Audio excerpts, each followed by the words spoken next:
5천 명이고 그 주위에 학교 한예장식대학교 종합대학교인데 1,500명이 또 있고 해서 저희들이 탄원서를 만들었고 탄원서 서명 한 5,664명 정도 받았어요. 일단 공식적으로 전달을 드리고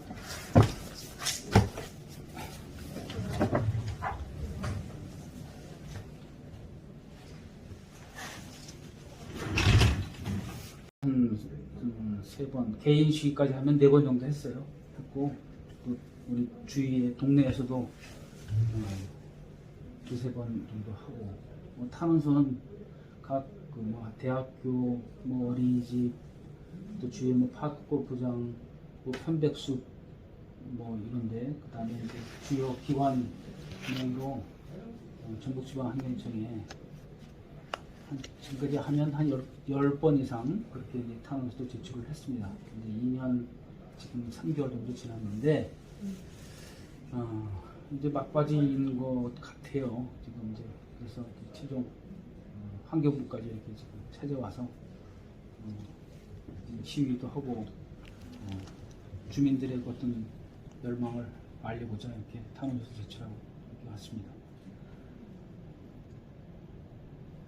지금 환경부 여기에서 이걸 인지하시고 물론 전북지방환경청에서 보고를 받으셨겠지만 어떻게 어느 정도 알고 계시고 어떤 생각을 가지고 계신지 환경부 입장도 좀 간단하게만 아마 듣고 싶고요. 예.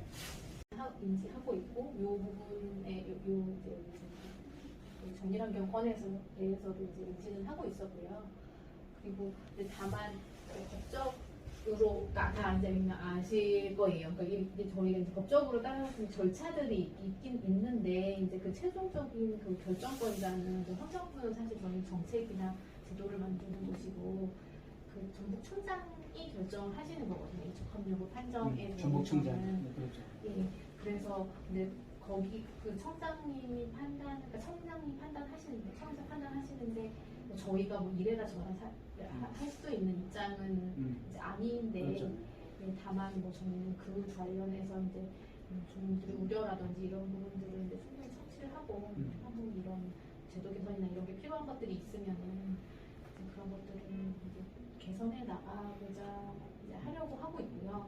근데 저희도 좀 어려운 부분들이 그러니까 물론 이제 주민분들께서도 그렇게 우려를 하시겠지만 이게 폐기물 처리 시설이라는 게 민기 시설이잖아요. 그러니까 어느 누구도 원하지 않는 그런 시설들이기 때문에 그런 부분들이 이제 저희 입장에서도 쉽지 않고 왜냐하면 처리시설 또 안 지어지면 처리를 할 곳이 없기 때문에 그런 부분들이 있고 또 다만 이제 의료 폐기물 같은 경우에는 더 우려를 많이 하시고 계셔서 분들께서 그런 부분들이 있어서 이제 저 개선할 사항들 그러니까 이거를 가볍게 처리할 수 있는 방법이 있는지에 대한 그런 부분들에 대한 고민을 좀 지속적으로 하고 있거든요. 예를 들어 명균 분쇄 시설 같은 경우 병원에서 감염성을 제거하고 멸균하고 그걸 사업장 폐기물 어차피 그것도 소각장으로 가는 건 똑같아요. 일반 폐기물로. 그래서 그런 시설들을 더 늘리기 위한 규제 개선이라든지 이런 것들은 지속적으로 이렇게 검토를 하고 있는 사항이라는 점을 말씀드리겠습니다. 저는 절차들이 있잖아요. 그러니까 이게 청에서 그 결정한다고 거기서 끝나는 게 아니고 결국엔 지자체에서 그 도시계획 시설로 인정이 돼야 되는 건데 이제 그 과정에서 또 아마 사업자와 지자체 그다음에 또 이제 주민들 간에 여러 가지 얘기가 있으실 것 같아요. 근데 다만 어쨌든 청에서 절차가 끝나는 건 아니고 결국에는 이제 청에서 하는 역할은 그러니까 이 시설이 사업 계획서 자체가 문제가 있느냐 없느냐 이제 그거를 판단하시는 부분이고 합법에 저촉이 되는지 예를 들어서 200m 안에 학교가 있는지 아니면 입지를 할 수 없는데 입지를 하는 건지 이런 부분 그러니까 법적으로 저촉되는 부분들이 있는 걸 판단하시는 거기 때문에 이제 결정적으로 최종적인 그 결정 권한이라고 권한 지자체에 있는 거고 지자체에서도 이제 무료를 하시고 있는 걸로 알고 있는데요. 지자체도 면담을 하셔서 그런 우려나 네, 뭐 지자체하고 저희가 충분히 소통을 하고 안주군이고 안주군에서도 계속 지속적으로 이제 반대 의사를 표명을 했고 하는데 이제 저희도 물론 이제 전북지방항의청에서 이제 결정을 하지만 중요한 것은 이제 정책적인 거거든요. 지금 의료 폐기물이라고 하는 거 아까 뭐 웰빙 부센시에서도 말씀하셨지만 그 선진 이제 이건 이제 환경부 차원에서 이제 검토를 하시고 뭐 제도 개선이라든가 뭐 또 뭐 입안까지도 해야 될 문제가 뭐냐면 웰빙 부센시에서 말씀하셨지만 선진국 유럽이나 미국에서는 이렇게 대규모 소각장 의료 폐기물 소각장이라고 하는 거 자체가 없다. 그다음에 대부분이 의원급까지도 소규모 우리 저 음식물 쓰레기 이렇게 건조 시설 같이 그런 분쇄 시설을 만들어서 의원급에서부터 다 그렇게 해서 그냥 일반 폐기물로 한다. 이제 종합병원 같은 경우에는 이제 어떤 특별히 그렇게 하지 못할 거가 있을 거란 말이죠. 무슨 뭐 인체 적출물이라든가 뭐 이런 것들은 이제 어쩔 수 없이 플라스틱 통에다가 해서 뭐 이렇게 소각을 시켜야 되는 거란 말이죠. 그 외에 나머지 것들은 80% 이상이 일반 폐기물로 소독만 멸균만 하면 다 일반 폐기물과 똑같이 할 수 있는 건데 왜 대한민국에서는 그렇게 그걸 안 따르고 이게 어디서 뭐 일본 방식인지 어디 방식인지 모르겠어요. 이렇게 해서 어떤 말하자면 이게 뭐 마치 황금 알을 낳는 거위처럼 이거 한번 허가만 따내면 이거 대박이다 이런 식으로 인식이 됐어요. 어떤 이 자원 순환 이런 업자들 사이에서. 그래서 뭐 지금도 여기저기서 막 이제 신설을 하려고 하지만 이제 환경부에서는 그냥 법대로 하면 이거 소규모 환경영향평가 50톤 이하는 뭐 받을 필요도 없어요. 그렇지만 뭐 여러 가지 고려해서 소규모 환경영향평가는 받아요.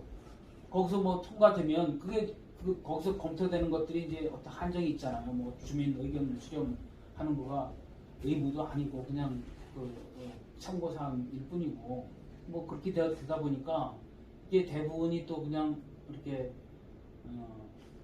허가를 내주고 이제 지자체로 넘긴단 말이죠. 지자체에서는 이제 그거 가지고 또 짧게는 3년, 길게는 5년 막 이렇게 계속 주민들한테 이 주민들이 생계를 이어가는 주민들이 오늘 같은 경우에도 150명, 200명 와가지고 시위하잖아요. 근데 이런 것들이 사회적 비용이 엄청나다.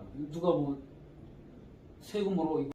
그러니까 이제 왜 이거는 우리나라에서는 이렇게 대규모 소각장, 의료 폐기물 소각장을 만들어서 업자들이 이거를 이렇게 막 하려고 주민들의 갈등 한 사람이 재계 배를 채우기 위해서 주민들의 갈등을 이렇게 제도권, 행정에서 국가에서 이렇게 방치해 두느냐 이런 것들이 저는 국내 한 사람으로서 굉장히 화가 난단 말이죠. 자원순환 특히 이 관련 공무원들께서 이런 것들은 이제 안양에서부터 이게 멸균부실이 시작이 됐잖아요. 안양에 알고 계신가요, 과장님? 네, 교육관련법 뭐 학교 뭐 200m, 300m 내 그거 폐지하면서 꼭 하게 돼 있단 말이죠. 그러면 이런 것도 좋은 제도인데 선진국에서 막 벤치마킹을 했는지 모르겠지만 뭐 그렇게 해서 일반 폐기물로 다 처리하면 이 주민 갈등이 없잖아요. 주민과 뭐 관이라든가 주민과 어떤 이 업자라든가 이런 사람들하고 그러니까 방치한 그런 결과를 초래했다. 이런 것들을 빨리 제도 개선을 해서 입법할 건 입법하고 일반 폐기물로 할 수 있도록 그다음에 각 종합병원에 이런 어떤 좀 그 사람들 하려면 한 10억 들고 뭐 얼마 된다 그래요. 이거 뭐 자기들 하려면 종합병원 보통 뭐 서울대병원, 분당병원이다 그러면 한 10m 들여서 했대요. 분당병원에서 거긴 처음에 이제 지을 때 거기 이제 누가 이제 좀 인식이 있는 사람이 이제 했겠죠. 그러니까 그런 식으로 그러면 지금 새로 하려면 10억, 20억 돈 들여서 하려면 그러면 아니면 저리로 융자로 해서 뭐 한 제도를 마련하든가 한다든가 자금을 그렇게 해서 좀 해주시면 그런 것이 이제 그다음에 이제 배산에 한다고 해서 배산에 거기는 이제 아직 뭐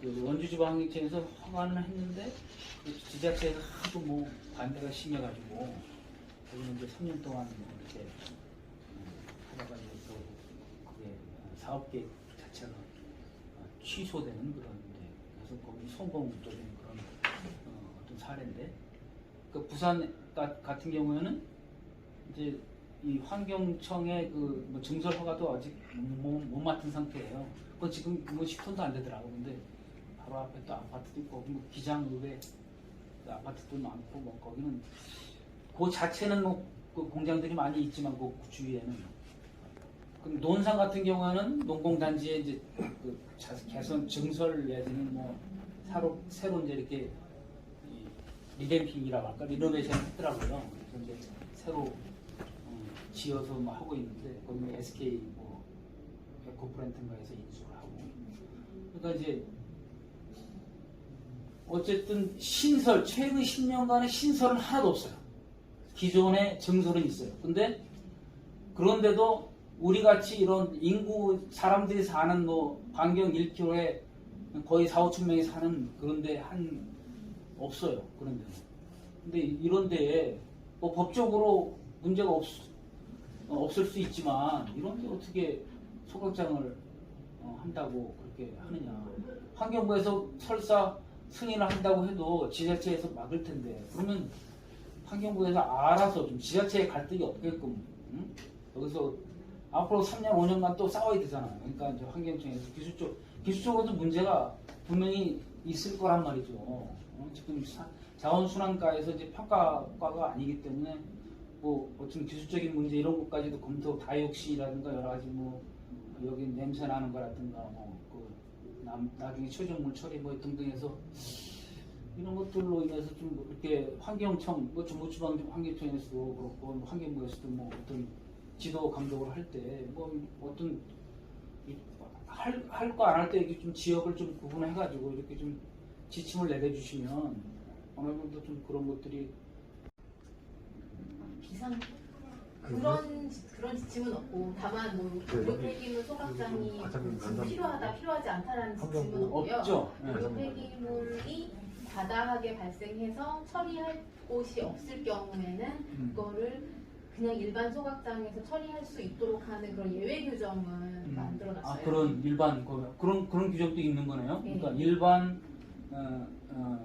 그 쓰레기 소각장에서 이제 모자랄 그러니까 할 수 있는 거. 그러니까 그런 얘기는 안 지금 처음 듣는 얘기인데 그렇다고 하면 뭐 그다음에 이제 지금 뭐 이제 그 기저귀 같은 것들을 싹 이제 그 지정 폐기물에서 일반 쓰레기 폐기물로 바꿨잖아요, 그죠?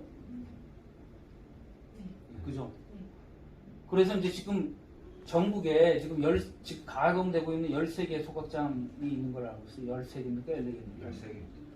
하나는 지금 뭐 중지된 건가요? 내가 14개를 알고 있었는데 지금 13개인데 지금 가동률 같은 거 혹시 알고 계신가요?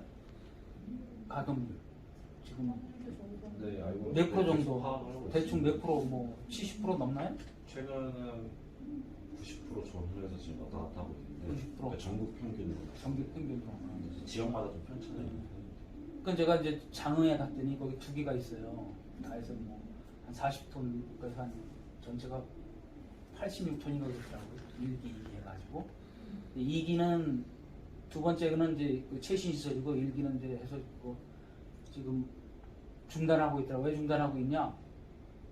물량이 없다는 거예요. 그래서 이제 한 3년 전까지만 해도 이제 작년 얘기예요. 3년 전, 2년 전까지만 해도 양이 많아가지고 자기들도 해피했는데 지금은 양이 없대. 그래서 2022년부터 적자다. 2023년은 더 적자일 거다. 뭐 그렇게 얘기하더라고요. 그러니까 어디세요? 장흥. 하나 말씀드릴게요. 하나하나 정리를 해보면 전북지방 환경청에서 결정한다는 것은 뭐 맞는 얘기 같고, 그렇죠? 네. 그리고 우리가 지금 보니까 계속 지금 4번째, 5번째 보완을 계속 내렸거든요. 이거 5번째 보완을 아마 내린 것 같아요. 전북지방 환경청에서. 근데 보안 사항에 보니까 이 한 번, 두 번, 세 번, 네 번, 10번이라도 계속 보완을 할 수가 있게 돼 있더라고, 이게 보니까요. 그러면 건축에 관련된 아까 법적인 관련 부분 있잖아요. 뭐 거리 제한이라든가 이런 것들은 얼마나 보완이 가능할 것 같아. 그 업체 입장에서 제가 볼 때. 자, 거리가 20m, 뭐 100m 이런 것들 여러 가지 법적 기준이 있잖아요. 그것은 4번, 5번, 10번 하면 보완이 가능할 것 같아. 업체 입장에서. 자, 그러면 저 입장에서는 그 지역이 그 금개구리가 나오는 지역이에요. 금개구리가 환경 뭐 보호종이에요. 천연기념물이라고 했던데 그런 것들은 어떻게 보완할 수 있는 게 없잖아요. 사실은 금개구리 서식지를 이제 파괴하는 것이거든요. 그런 걸로 해서 보완을 내린다고 하면 되는데 그냥 법적인 요구만 갖고 계속 보완을 요구를 하면 2번, 3번, 4번, 5번 하다 보면 보완이 가능해요. 이것은 법적인 부분은 아까 볼 때 그래서 보완할 수 없는 부분 아까 금개구리 서식지 파괴하는 부분이라든가 이런 거 그럼 어떻게 보완하겠어요? 그런 것을 보완을 하도록 해야지. 그렇게 되면 결국은 보완이 된다는 얘기죠. 제 입장에서 볼 때는. 근데 그 명확한 점은 그러니까 사업계획서에 대한 적합성 검토라는 게 저희가 지금 되게 변질돼서 운영이 되고 있는데 이 제도가 도입된 이유는 처리시설을 사업자가 설치하려고 하는데 설치하기 전에 그 처리시설에 대한 사업계획이 법적으로 저촉되는 게 없는지, 그러니까 그런 법적으로 저촉되고 뭐 입지가 문제가 있거나 그런 부분들이 있음에도 불구하고 시설 투자를 해서 혹여나 시설 투자를 산 투자를 해서 나중에 손해가 발생하는 것을 방지하기 위해서 그게 법적인 부분에 대해서 그 시설에 대한 기술적인 부분이 좀 미흡하지 않느냐 이제 그런 얘기 나는 거예요.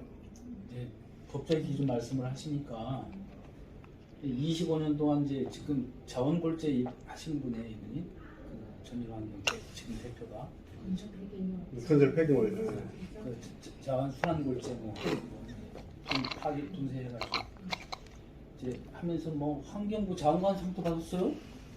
그 양반이 이제 그쪽 협회 뭐 회장을 해서 아마 받은 것 같은데, 근데 최근에 이제 저희들이 그 비대위 활동을 하면서 한번 지금 그 25년 동안 하면서 무슨 뭔 이제 지금 조금 이제 말이 좀 거친데 뭔 짓을 했는지 뭐 위법사항이 뭔지 한번 조사해보자 그래서 그 군하고 같이 이제 조사했어요. 그러니까 6가지 위법이 사항 뭐 그 무단 형질 변경 뭐 그다음에 그 산림법 훼손 뭐 6개법에 그래서 그리고 이 자원 관련 뭐 또 뭡니까 이것도 이제 불법 처리 뭐 해가지고 뭐 1,000만 원어치 이제 과태료도 물고 했어요. 근데 이제 근데 임원의 이 새로 사업을 하는 데의 대표 그 임원 자격 중에서 뭐 법적으로 2천만 원 이상 어떤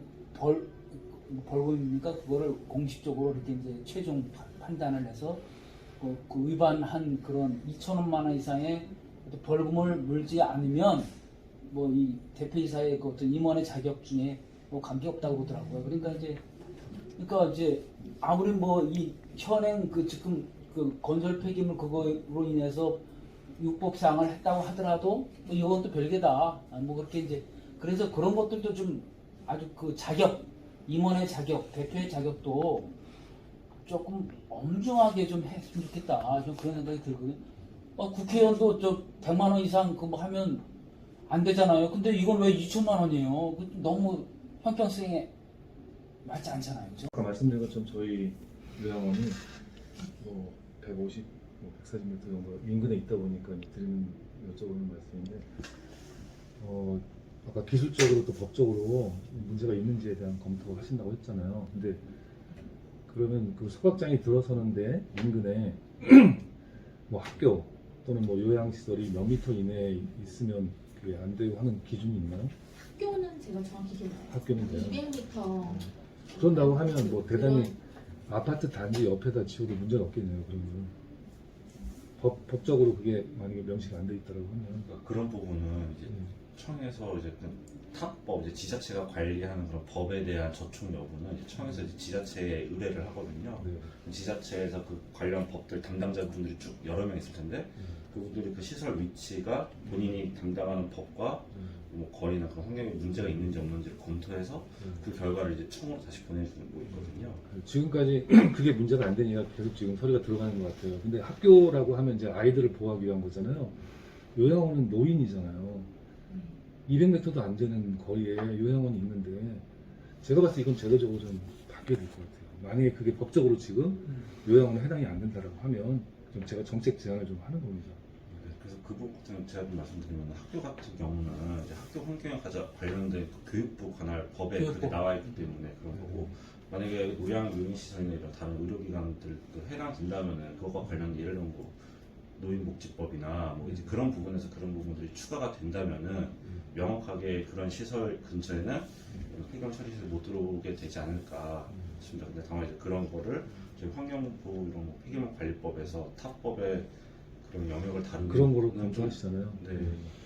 그리고 아까 말씀하신 대로 과장님이 어딘가에는 의료 폐기물 소각장이 있어야 이게 맞아. 인가가 없는데 그런 데에다가 해야 되지 않나 싶어. 국가에서 하면 아마 그렇게 할 것 같은데 그냥 지금 전일환경 같은 경우 본인이 지금 하고 있는 사업장에서 수월하게 거기서 그냥 하겠다는 뜻이에요. 근데 가까운데 요양원이 있고 지역 주민들 거기 거주하고 계시는데 가까운데 학교도 있고 대학도 있고 근데 그냥 기술적으로 법적인 것만 검토해서 문제 없으면 환경부에서는 그냥 허가해주고 이건 좀 아닌 것 같아요. 제가 봤을 때. 지금 저희들이 이제 이게 이거 벤치마킹을 하다 보니까 환경청에서 노 하면 기술적으로 그런 어떤 전문적인 걸 말씀드리는 게 아니에요. 기술적으로 법 플러스 기술. 그러니까 여기 피해가 있다. 어? 요양원에 피해가 있다. 그 굴뚝에서 그 굴뚝에서 뭐 연기가 나서 뭐 확산시키라고 또 이제 처음에 30m였어요. 굴뚝이 40m. 지금 60m까지 올라갔어. 이게 올려가지고 뭐 확산 냄새나 이런 거 연기나 이런 거 확산시키겠다고. 그러니까 이제 이게 혐오 시설이라 했잖아요. 이거 이제 오히려 더 주민들은 이게 굴뚝이 낮으면 뭐 그래도 있나 없나 이럴 텐데 또 높여버리니까 상가면 전체에서 다 보이는 거야 이 굴뚝이. 그럼 뭐 어떻게 돼요? 이것도 이미지도 중요하잖아요. 이게 아까 뭐 님비 뭐 혐오 시설 이거 맞잖아요. 뭐 그 일부분은 또 인체 적출물 화장장이라고 얘기해도 뭐 누가 뭐 몇 구씩 뭐 200구를 태우든지 100구를 태우든지 인체 적출물을 태우는데 그러면 화장장이라고 또 막 몰아붙이면 뭐 그 이미지가 나빠질 거 아니에요. 그러니까 이제 그런 부분에서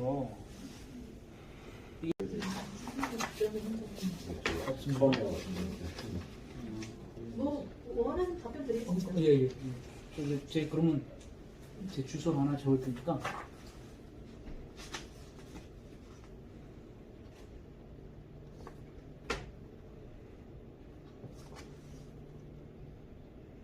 구의면도 상관관계랑 붙어 있는 거. 예, 붙어 있어요. 바로 옆에.